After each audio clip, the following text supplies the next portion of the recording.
Kembali lagi di Cahaya Hati Indonesia Ramadan dan Alhamdulillahirrahmanirrahim. Saatnya kita untuk menjawab pertanyaan-pertanyaan yang sudah masuk dikirimkan lewat Instagram kita ya.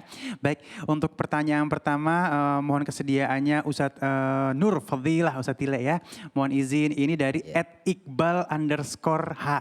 Oh iya. H. Ya, gue deh. Ya, kapan ya Ramadan terasa? Kenapa ya Ramadan terasa cepat? Tapi sepertinya kita belum beramal soleh.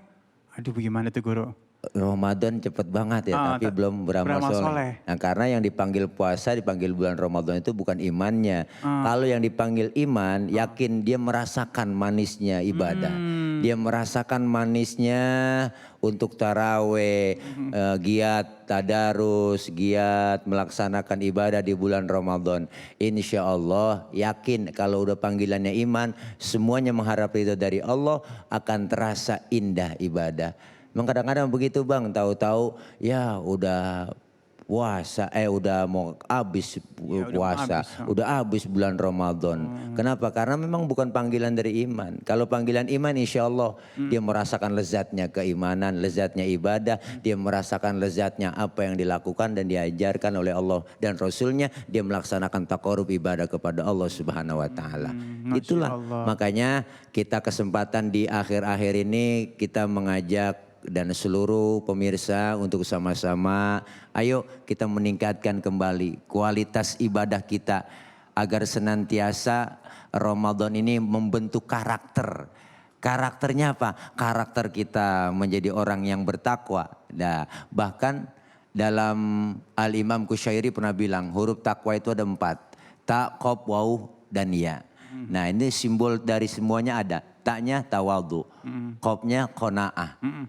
Dibentuk dengan tawadu, qanaah, kemudian ada wow namanya disebut warok. Artinya apa? Apik. Kalau orang bahasa orang dulu apik. Ya, mudah-mudahan itu manfaat. Jadi panggilannya iman, insya Allah akan berasa kita melaksanakan ibadah. Masya Allah, terima kasih Guru ya. Iman yang terpanggil ya insya Allah ya, nikmat pastinya ya. Dan yang kedua mohon kesediaannya Ustadz Azhari, ini dari @deden 005. Pertanyaannya, sebenarnya malam Lailatul Qadar itu kapan kata dia? Dan ada nggak kisahnya? Bismillahirrahmanirrahim, pertanyaannya bagus sekali ini. Yang pertama, ulama berbeda pendapat tentang kapan turunnya Lailatul Qadar. Bukan ulama tidak menemukan dalilnya, tapi memang tidak ada dalil yang pasti menunjukkan kapan turunnya. Ada yang mengatakan 21, ada yang mengatakan 17 Ramadan karena 17 Ramadan turunnya Quran. Kalau pendapat muslim populer di Indonesia ini kita, muslim Indonesia ini pendapat populernya 17 Ramadan. Karena memang mungkin secara politis ada kaitannya dengan 17 kemerdekaan itu. Ya toh? Tapi kalau kita merujuk pendapatnya Syekh Safiyur Rahman Al-Mubarakfuri, salah satu penulis sirah dzatiyahnya Nabi, autobiografi Nabi, beliau bilang tanggal 21 itulah turunnya Quran dan itulah Lailatul Qadar. Jadi macam-macam pendapat ulama tentang kapan turunnya Lailatul Qadar. Tidak ada yang yang satu suara. Barangkali hikmahnya adalah agar kita tidak memilih satu hari atau hari ini tapi kapanpun menyambut Lailatul Qadar. Lebih-lebih 10 malam terakhir. Mengenai ada nggak riwayat yang mendapat Lailatul Qadar? Pastilah Allah yang menjanjikan. Hanya memang kalau ada ulama yang mendapatkan Lailatul Qadar. Saya pernah baca kisahnya Imam Nawawi. Pada masa usia 7 tahun ini diceritakan dalam kitab-kitab sejarah beliau. Misalnya Dalilul Falihin, Syarah Riyadus Shalihin. Tuan Syekh Hasan Rabi itu di Muqaddimah cerita. Imam Nawawi di umur 7 tahun malam 27 Ramadan tidur terus bangun ngelihat cahaya di kamarnya. Dia panggil ayahnya. Ya abati ma hadzal dhau'ul ladzi mala'ad dar. Ini cahaya apa yang memenuhi kamar saya? Dilihat sama ayahnya enggak ada cahaya. Ternyata baru ketahuan kata ayahnya, saya yakin cahaya yang dilihat anak saya itulah Lailatul Qadar. Allahu Akbar. Ya Allahu Akbar. Umur 7 tahun lihat Lailatul Qadar. Ulama. Ustadz Tile nanti umur 70 tahun belum tentu dapat Lailatul Qadar. Wah udah dapat Lailatul Qadar. Saya langsung tembak karena paha saya dicolek-colek sama dia. Emang udah habis. Artinya mungkin itu cahaya para malaikat yang turun ya, Masya Allah ya. Baik, kita akan lanjutkan. Masya Allah ya, mohon izin untuk pertanyaan yang selanjutnya. Al-Ustadz Abdul Kafi, ini dari @purwinda20WP.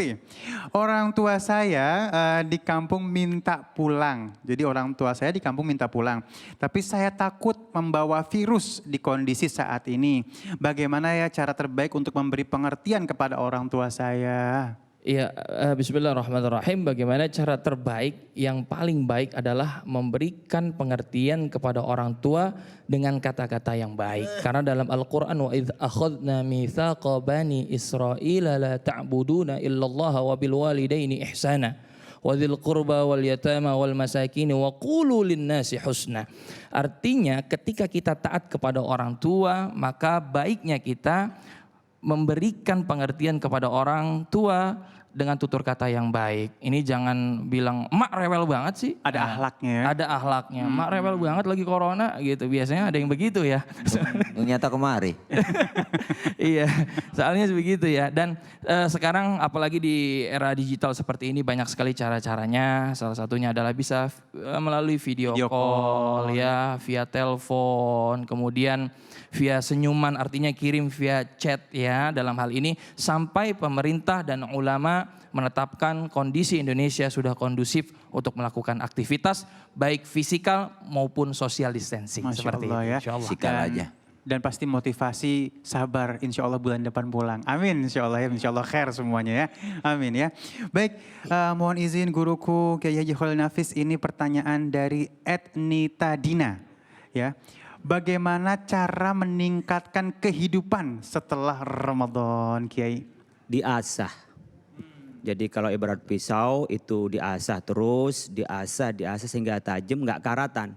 Cara ngasahnya gimana? Allah memberikan 3 model. Ada diasah tahunan, ada asah bulanan, ada asah mingguan.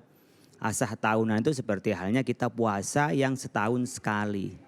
Seperti kita puasa Syawal 6 hari. Man shoma Ramadan wa taban sita ayamin Syawal faka'annama shoma dahra. Kalau puasa 1 bulan Ramadan ditambah 6 hari bulan Syawal maka sama dengan puasa 1 tahun. Maka kita ada lebaran ketupat. Nah ketupat dulu adalah lebaran dari 6 hari puasa Syawal. Sekarang puasanya nggak ada, tinggal ketupatnya. Nah yang kedua kita bisa ngasah dengan yang sifatnya bulanan. Bulanan itu bisa puasa yang awal bulan, akhir bulan. Dan yang biasa rutin ayyamul bid. Hari di mana di situ terang bulan. 13, 14, 15. Dulu Nabi Ibrahim alaihissalam kewajiban puasanya adalah ayyamul bid. Lalu diteruskan oleh Nabi Muhammad SAW sebelum bulan kedua tahun kedua Hijriah ke Madinah. Jadi beberapa bulan dan berapa hari dari bulan Ramadan itu diturunkan. Nah sebelum itu Nabi puasa ayyamul bid. Pas bulan Ramadan pertama di situ terjadi perang Badar Kubro yang dimenangkan oleh orang umat Islam. Yang ketiga yang dilakukan kita untuk mengasah adalah sifatnya mingguan. Seperti puasa apa? Puasa Senin dan puasa Kamis. Nah terus kebiasaan-kebiasaan di bulan Ramadan yang kita sholat tarawih itu biasakan dengan surat malam. Yang kita biasa baca Quran diteruskan baca Quran. Yang biasa kita sedekah terus kita sedekah. Sehingga kebiasaan bulan Ramadan kita asah sehingga nggak sampai karatan. Masya Allah ya, tetap harus diasah ya, baik jamaah yang dimuliakan Allah Subhanahu Wa Taala. Terima kasih atas pertanyaan-pertanyaan yang sudah masuk, mudah-mudahan barokah.